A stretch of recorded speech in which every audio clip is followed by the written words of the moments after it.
Hello, welcome to MEMO Conversations. I'm video producer Osman Butt.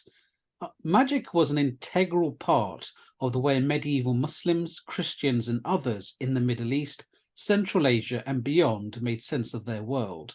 The Arabic language is rich with publications on talisman, possessions, sorcery, horoscopes, love charms, and remedies. Today, we aim to explore this history through the works of an Arabic grammarian and grimoire author Siraj Al-Din Al-Sakaki. Helping us to make sense of all of this is Dr. Emily Selove.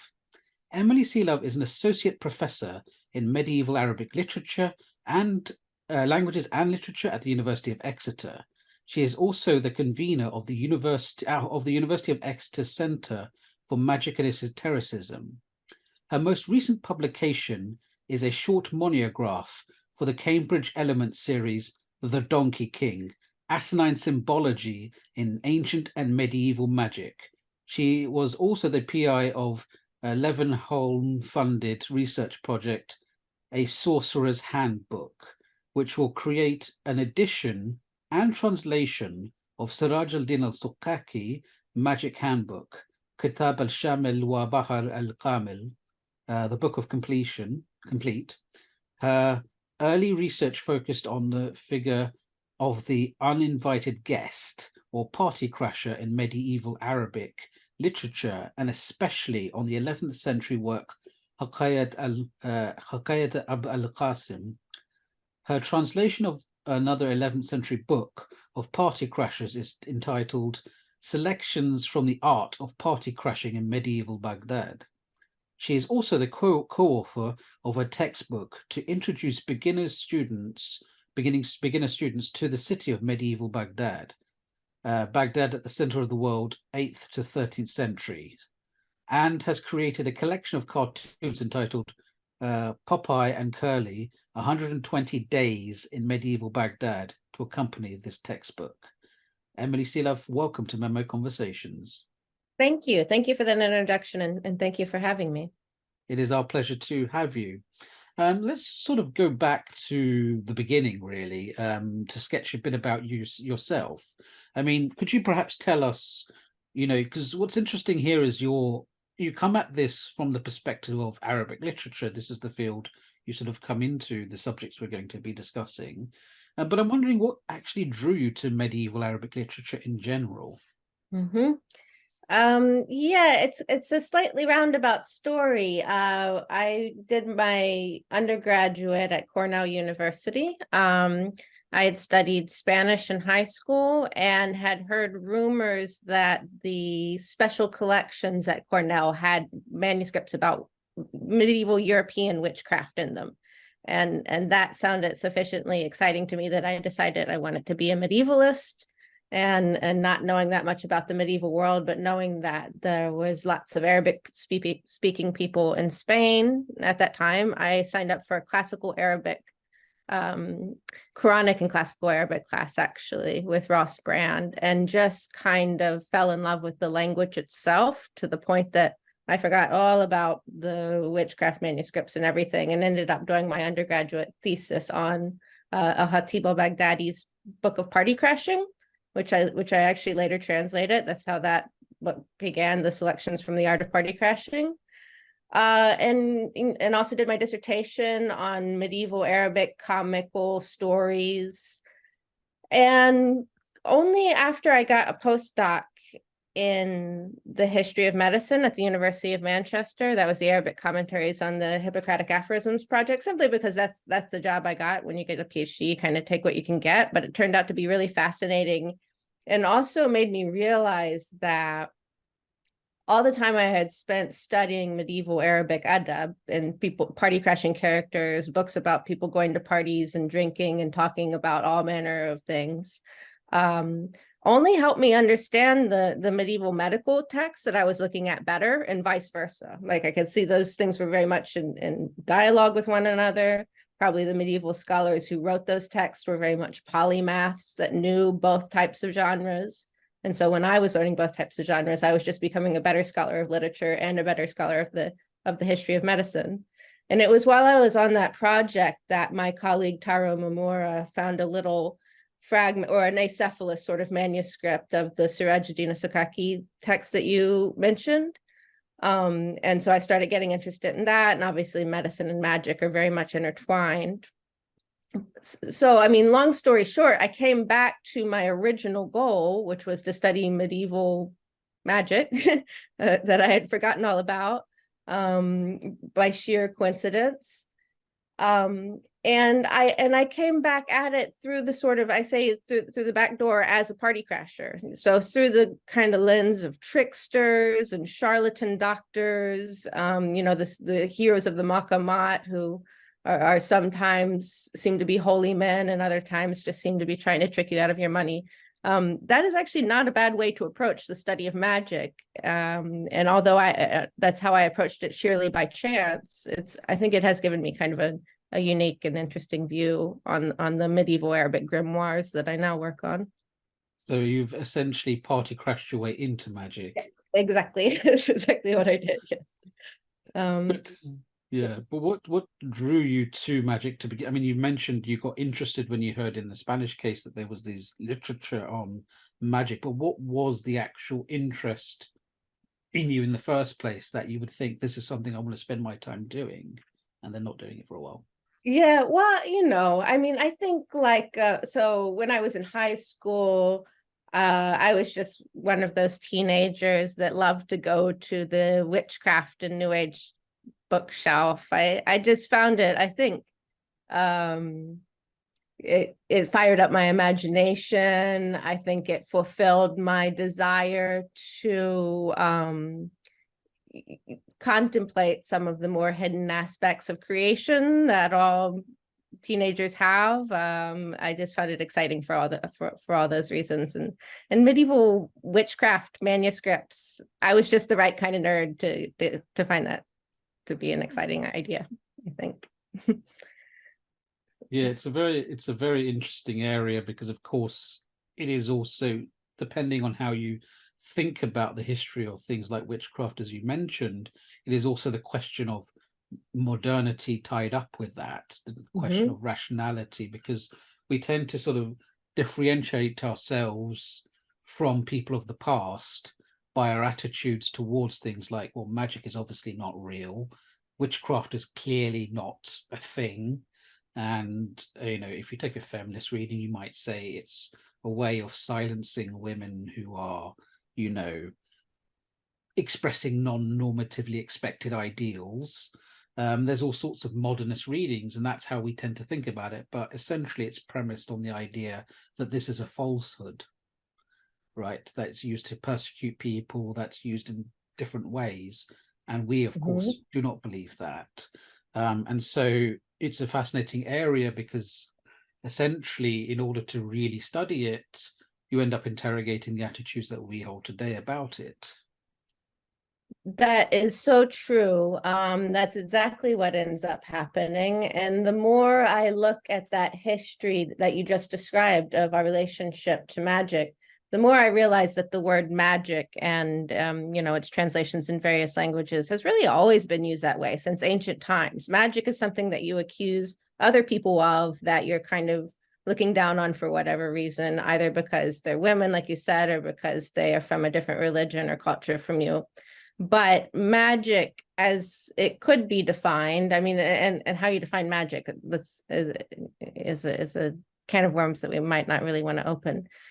Is really something that all humans have always practiced and still do, and that includes us so-called modern humans. And you know, as we were kind of chatting about before this interview, it's very much alive and well in Devon and Cornwall, near around the University of Exeter.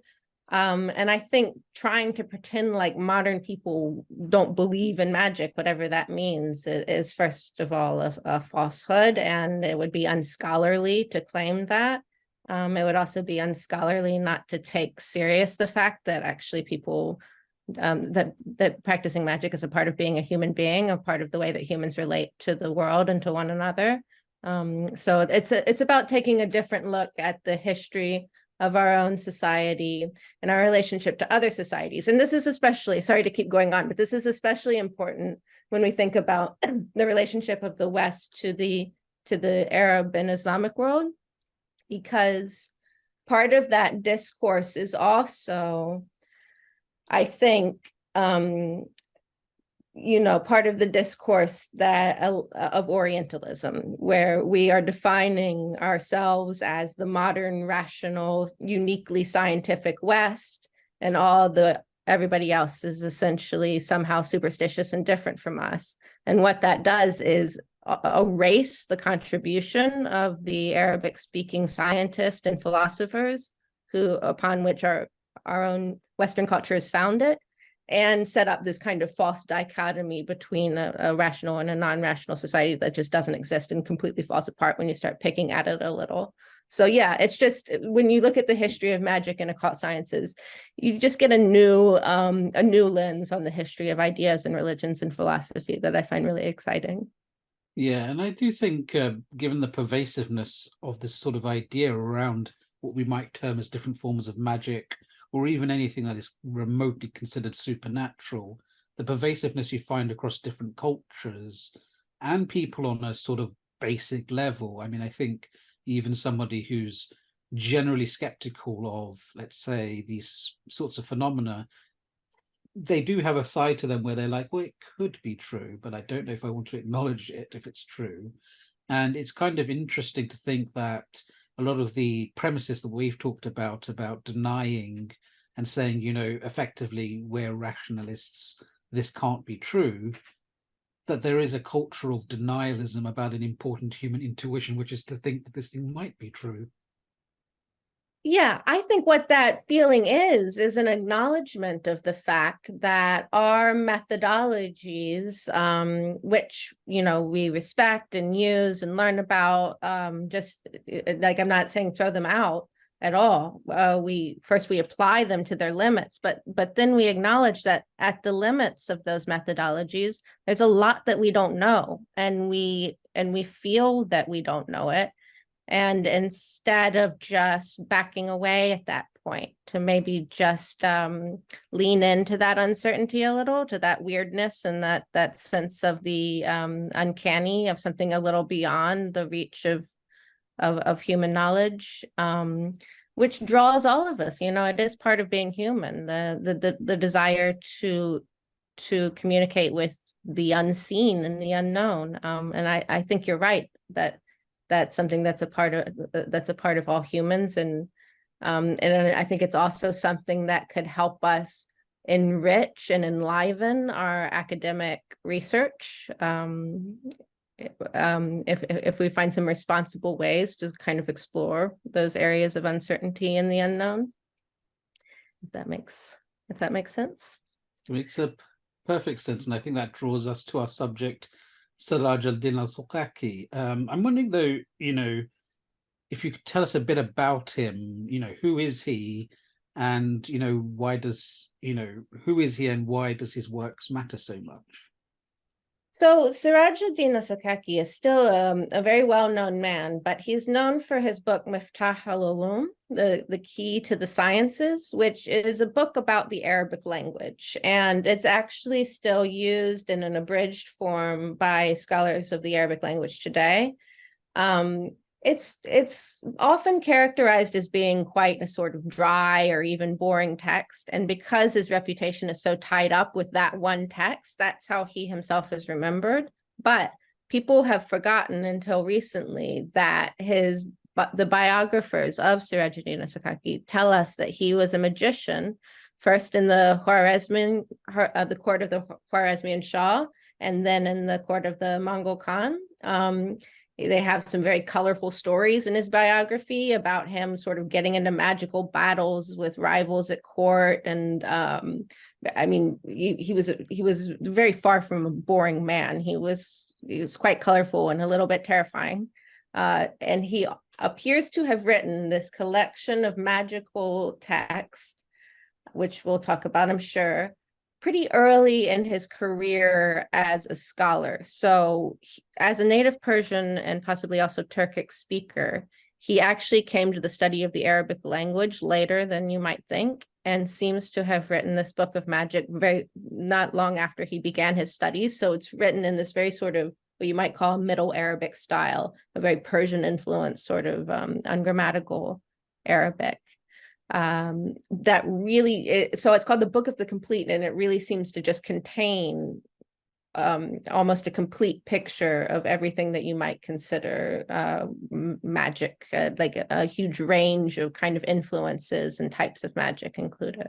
So yeah, it's really been an exciting sort of area of research, but also a little bit frustrating because of the language itself being very difficult to understand, I guess.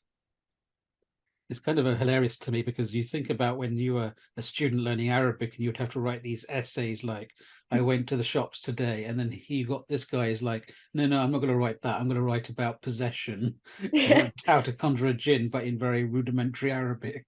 Yeah, that's actually a really good point. Sometimes when I'm reading his essay, I mean his grimoire, I actually am reminded of grading essays of my sort of first year Arabic students, like the mistakes that are in there, a lack of gender agreement, misuse of the idafa. Like I just want to get out my red pen and start correcting, which I mean, I don't actually, because I want to preserve some of that language as I'm editing the text. But yeah, you could try to rewrite it in Fusha, but that's, yeah.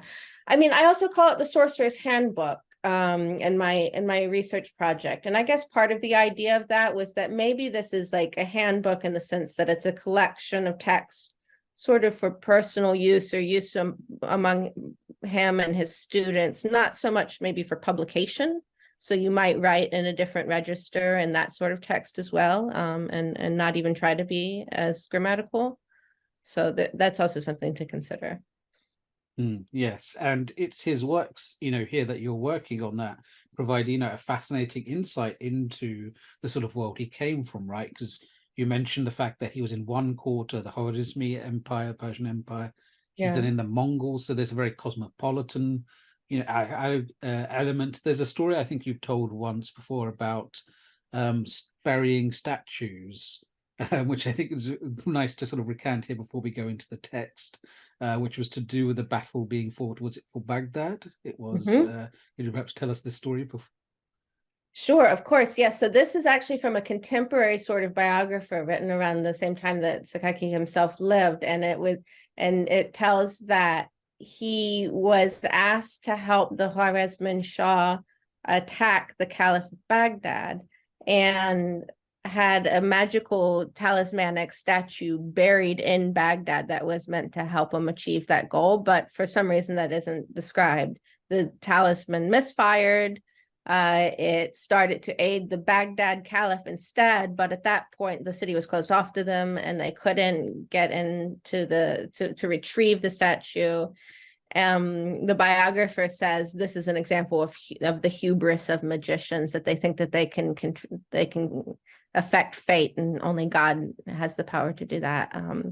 But yeah, so that's just one of the many colorful stories of Sakaki getting involved in the sort of politics of his time with his magic, and it didn't always work out for him. He seems to have died sort of as a result of his court magician shenanigans. I'll tell you that story just briefly as well, is that he seems to have gotten into a fight with a rival at a court when he was working for the Mongols. Told the Mongol Khan that his rival was going to have a period of bad luck because the stars said so, and got him banished. The rival eventually kind of wormed his way back into the court and tried to damage Sakaki's reputation. And Sakaki attacked him with a mirage of fire appearing in his tent. And his rival tells the Khan, do you really want a man who can do things like this in your court? This person is dangerous, essentially. And the Khan agreed and jailed Sakaki, and he died in jail as a result of that. So yeah, that's, I mean, a little portrait of the kind of person he was and the sort of things that he did. So tell us now about the actual book itself that he wrote. I mean, you've mentioned he's done writings on magic. Why was he writing this, and what was it? So, I mean, another kind of little tidbit from his biography is that he began as a metal worker, a high-end metal worker in the royal courts, and realized at a certain point that he could gain more power and more prestige in the courts through his scholarship. So I think that we can kind of understand the book in that context, that this is his attempt to gain power in a very tumultuous sort of political and social environment of the early days of the Mongol conquest. And quite a lot of the text itself seems to be designed for a magician operating in that social context. So there's a lot of spells about how to gain the favor of the Sultan, or how to defeat armies.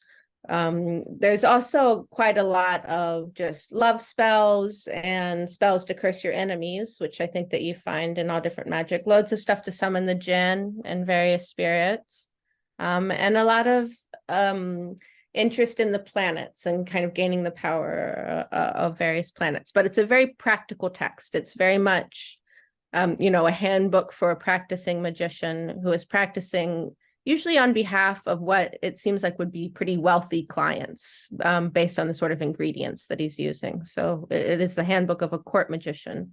And I think that's how we can understand it.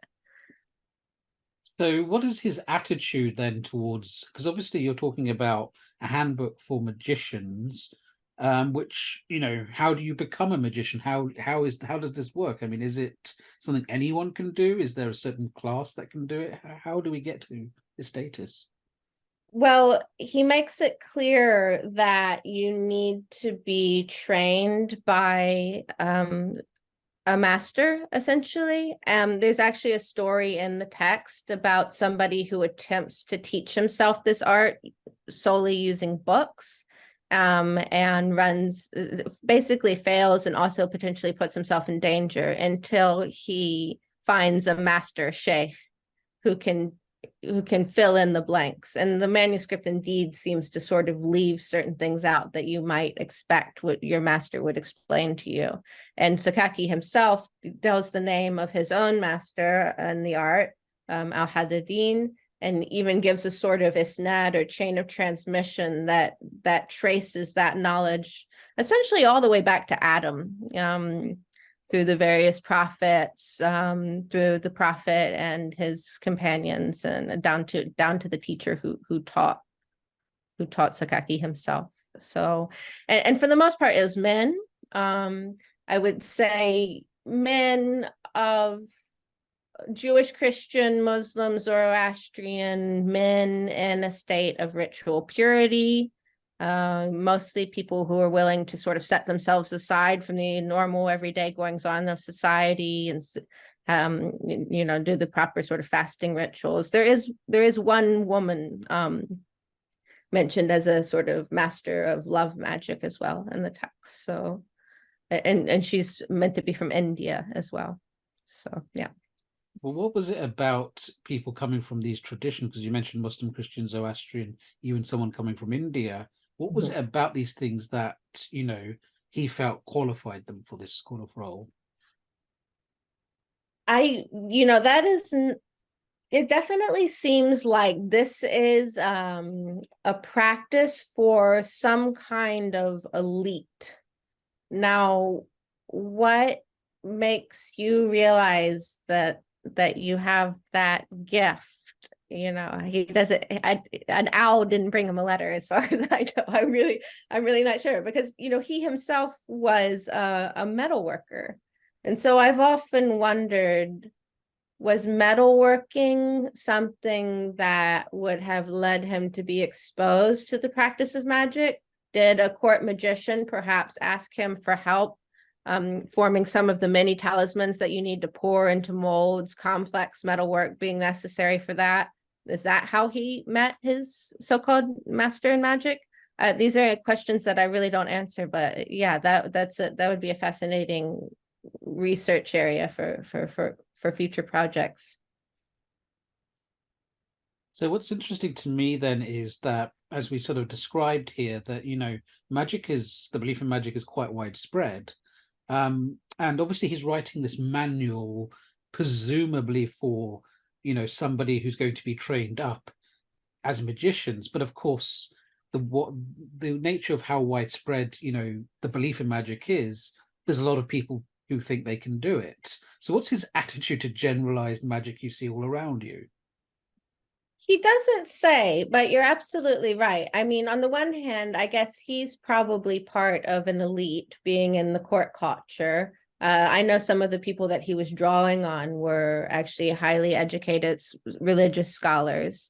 So that's a lot of the texts that sort of survive to us in the manuscripts. But you get loads of reports about people in the marketplace selling talismans or performing astrological sort of predictions for people, which sound not unlike what is happening in Sakaki's book. So I think actually the difference between the sort of elite court magician and the magicians practicing in the marketplace that were probably everywhere isn't really so big. I think that's just those are two sides of the same coin. I would have to assume that the magic practice in the marketplace would involve less rubies and gold, but other than that, it seems pretty similar to me, and very widespread and common. And also, I think the line between sort of entertainment and magic was already pretty fuzzy. I think a lot of that was probably people in the marketplace maybe putting on a show, maybe doing so-called real magic. I think the line between belief and just people going about the daily activities of being a human being and finding this kind of stuff exciting has always been a little bit blurry. So in his works, we've got a variety of spirits, we've got, jinn. So could you perhaps tell us about the non-human entities we encounter in his works?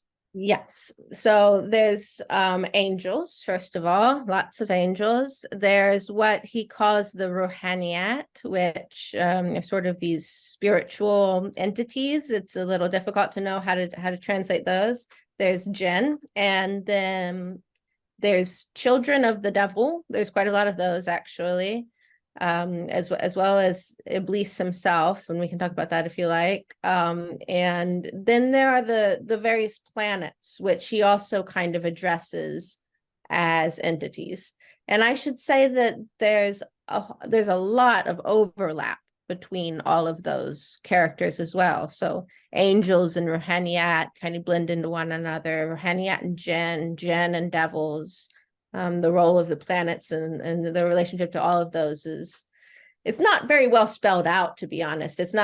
He doesn't really give a systematic explanation of what it is he's doing. He kind of is just gathering together a bunch of texts and saying, this is what works. A lot of times he says, I tested it and this works. And it seems like there's some evidence that might actually be true. So yeah, but that's a kind of general picture of the landscape. There's a question sort of building my mind about this, because of course he's in Central Asia. To what extent, though, does, when we talk about the spread of, let's say, the Arab world and the extent of Islam, how does that sort of change, or, the supernatural experiences or the interpretation of these entities, spiritual entities, how does that change with the sort of spread of culture and civilization, as far as we can tell? Because I can think of a couple of examples that I've come across. For example, I remember listening to someone talk about this in the US, where obviously in the US you've got because it's a Anglo-American culture, it has a tradition of ghosts and that kind of thing.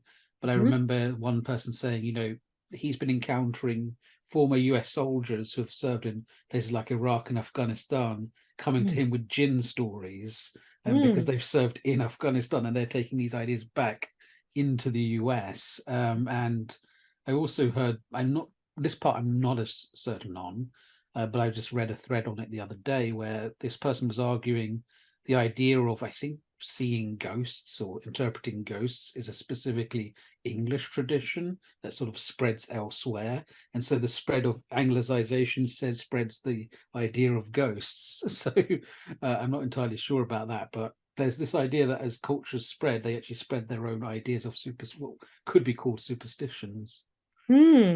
That's so interesting. And I think you can absolutely see that going on in this text, which was so clearly composed in an extremely multicultural, multilinguistic, multi-faith environment. So I've had to get scholars from many different disciplines to help me understand it, because you could see that he himself was working in an atmosphere where essentially with scholars from many different disciplines. So for example, Supriya Gandhi has been helping me understand this fascinating chapter on the rituals of India, which seems to show some real knowledge of some sort of tantric and Buddhist various elements of both of those things in there, with specific named entities and some seemingly so there are medieval Arabic texts that kind of gesture to India as this magical, faraway, exotic land. But this is more like he actually knew a magician from that region, got some firsthand knowledge from him, and attempted to even write some words in Sanskrit and stuff. Same with some Hebrew written in Arabic letters. I've been working with a colleague, Siambero, who studies Jewish magic, and he again says, I really feel like this shows evidence of Sakaki, or someone that he was working with, having worked directly with essentially a Jewish Hebrew-speaking magician. So in those sections, I think that you can see elements of different religious and philosophical traditions entering into this book of magic spells, and even the jinn are said to speak in different languages and come from different religions. And as for Sakaki himself, I think he kind of takes the attitude of, if it works, then it works wherever I take it from. And so you get this book that is itself a sort of portrait of an extremely sort of chaotic but rich cultural environment that he was living in. And, going back to Sakaki's book, when we talked about these different entities, you mentioned Satan and Satan's children. What function do they serve in Sakaki's work, and what, does he say they can do for you? Yep, he has several sections designed to contact and make contracts with Satan himself and his children. Strangely, a lot of this seems to be taken from his predecessor named Tabasi, who also wrote a book of magic with a very similar title. And Sakaki clearly took and authored a lot of his text. Now, Tabasi was a respected scholar of religion and a Sufi. So one thing that I've wondered is, there's a great book by Peter On called Satan's Tragedy and Redemption, which is about the Iblis and Sufi psychology. I think it's the subtitle of that work. And it's about how, according to some versions of the tale, Iblis is not really just the unambiguous source of evil to be avoided. He is the mysterious instrument of God's will, where God obviously has power over all things. So we don't have like a dualistic worldview.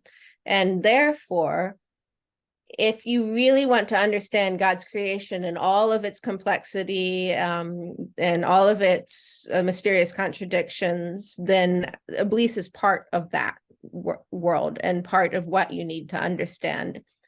As for Sakaki's attempts to use Iblis and his children for various purposes that include love spells, obviously cursing, pretty much anything. If you can get them to help you, then they can do a lot of things for you. But the way that he goes about trying to get them to help him is by reminding them that God has power over all things, including them, and that and just as Solomon, for example, controlled the jinn and various entities, he is now going to control these devils, essentially. So he addresses them in the name of God, in the power of God, to ask them to help him to achieve all various ends.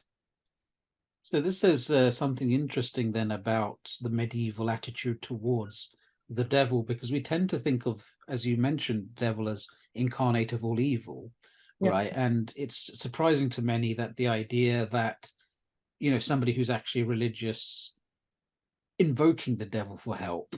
So this, what does this tell us, though, as you know, about the attitudes towards the devil that may have existed in these times? Yeah, so I wonder if part of our attitudes about the devil aren't the result of the sort of cultural mixing and borrowing that you were describing earlier, where sort of ghost stories from Europe have now seeped into other cultures, and now Jinn stories are seeping into the culture of American soldiers, or other soldiers from the West. I wonder if now our conception of the devil, even when we're trying to study medieval Islam, has not been kind of clouded and altered by medieval European conceptions of the devil. Because when I see the devil in medieval Arabic literature, he is often a sort of semi-comic, almost trickstery type character that the characters are engaging with in various ways. In Peter On's book, there are some stories in which he's almost this tragic lover of God who is longing for reunion with him, having been sort of expelled from Eden only because he loved God so much that he would bow only to him and not to Adam. So there are these sort of almost sympathetic portrayals of him there as well. So yeah, maybe we shouldn't misapply our the kind of European influence conceptions of the devil onto Iblis here. That's what I would cautiously say. That said, the Sakaki is very clear that this is dangerous. All of these things are dangerous. They are only to be undertaken in a state of strict ritual purity under very specific astrological conditions, and only by people who, for whatever reason, are the spiritual elite who are able to undertake these types of operations. So yeah, not to be done lightly. Do not try this at home, I would say. So that's also part of his selling pitch for himself, I would imagine. Right. Yeah, definitely. This is something that would make him a valuable person to have in the court, that he has the courage and the power and the knowledge to undertake these hugely dangerous but powerful operations on behalf of his clients. I think that's true. So there's something I've been wanting to ask you, since you've got new text coming out about it. What about these magical donkeys? So the donkeys are really, they just kept coming up over and over again. The first time was when I was researching that book, Hikayat Abu Qasim, which is about a Baghdadi party crasher in Isfahan. And it's introduced with this quotation from Jahiz that says, it's about a man who imitates a donkey.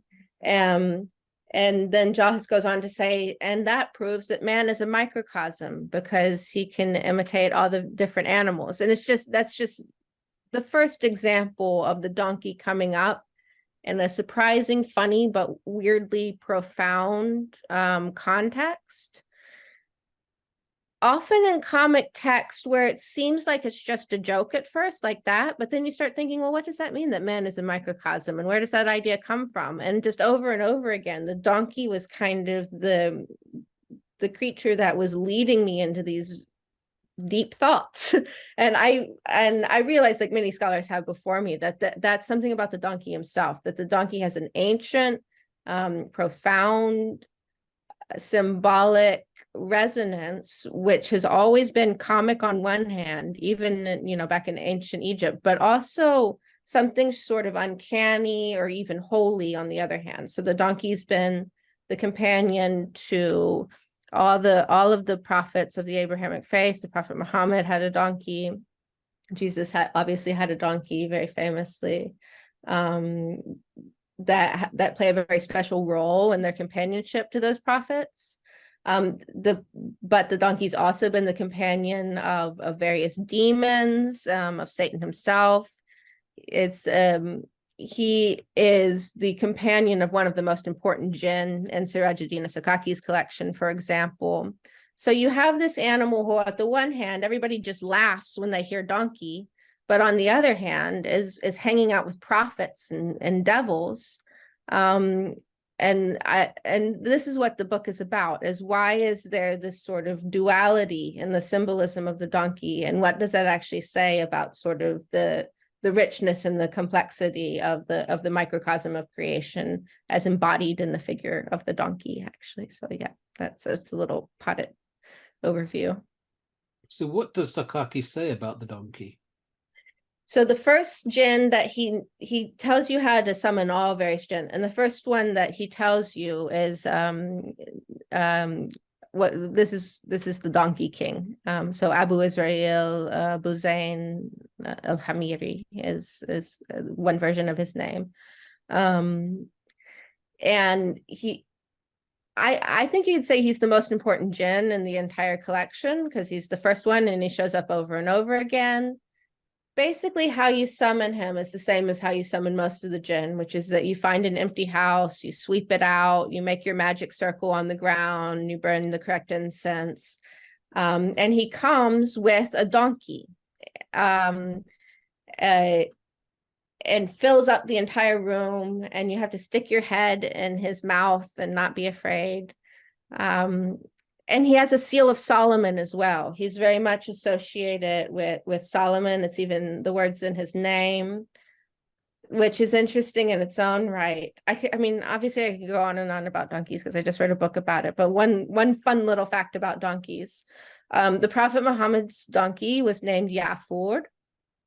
There are stories, I'm not sure if the hadith are sahih or not, but there are stories of the Prophet speaking to his donkey in human language and the donkey replying in human language and actually serving as a sort of messenger.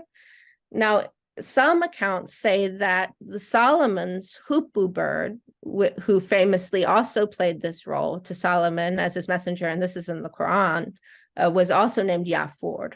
So it's interesting to think that the hoopoe and the donkey is these kind of symbolic mirror opposites in a way, but that can kind of collapse, and a kind of coincidentia oppositorum, where opposites collapse and are reconciled in the kind of mysterious oneness of God's creation. So I'm not sure if that answered your question or not. Oh, that's why Solomon is associated with the donkey, and that's in Sakaki's text as well. But so you mentioned, obviously, how important donkeys are in the history, and this is why it's featuring in Sakaki's work. But does he have specific spells and remedies that donkeys can actually help with? Yes. So donkeys are used for two main purposes in the text. Actually, the number one purpose is for cursing people. So you can write a spell to cause two friends or lovers to hate one another on a donkey skin, for example. And I think a lot of that comes from the donkey's sort of more satanic or demonic associations. However, you also see the donkey used for love spells, so the exact opposite. This is typical of asinine symbology, that if one thing is true, you'll find the opposite also true. I should note that a lot of those uses can be found in the Greek magical papyri, which are, these sort of ancient collection of texts written on papyrus that were so influential throughout the history of magic, and including apparently on Sakaki's grimoire. So a lot of these things, although they're found very vividly in kind of medieval Arabic text, are very, very ancient when it comes to the donkey symbolism. Kind of interesting when you said insult, because of course in modern Arabic they do insult each other by calling each other donkeys. I mean, and in English as well. And actually, this is the point I kind of conclude with in my book, is that the word donkey is powerful. It still is. And in many different languages around the world, you can just yell donkey at someone and you either make them laugh or you make them angry at you. So to my mind, this shows that it's just an animal that has accumulated a huge amount of symbolic power that is still very much alive in our minds. Otherwise, we wouldn't be able to use the word that way. And lastly, what do you think grimoires like Al-Sakaki's tells us about medieval Muslim societies in terms of their concerns, anxieties, hopes, and aspirations? I guess, I don't know if it's very scholarly of me, but I tend to see the texts that I read from the medieval world as reflecting a lot of the same anxieties and hopes and fears and emotions that we have today. I know that there's a very rich study of the history of emotions and how culturally specific emotions can be, but I think there's also a lot that's shared simply by virtue of us all having the same sort of human bodies and needs. So a lot of it's love spells, and everybody love spells or spells to make somebody who's far away that you miss come back to you. So there's a lot of nasty stuff in there, spells to make your enemies not be able to sleep or make them ill. A lot of it is, like I said, tied up with the court culture. So spells to make the sultan hear you favorably and to welcome you into their court. A lot of it, though, and this is maybe what's the most interesting to me, I think, and there has been some good scholarship on this in the history of magic as well, is the desire to see the jinn, to have them manifest to you, or to see an angel, have them talk to you in a dream. So I think this kind of gets back to what we were saying at the beginning, that humans have this sense that they don't know everything and there's more to be known, and there's maybe something just beyond their reach, something unknown and unseen that they would like to grasp and they would like to communicate with. And they would like to maybe it's even a way of knowing God and feeling his presence in a more intimate way than you might usually have a chance to do. So I think there's a lot of that in magic as well. Yeah, so that's kind of a general picture, I think, of the various goals at play. Dr. Emily Selove, thank you for talking to us at MEMO Conversations. Thank you so much for having me. It's been fun. And to our audience, thank you for tuning in. If you'd like to catch this one or previous episodes, please do go to our website for more MEMO Conversations.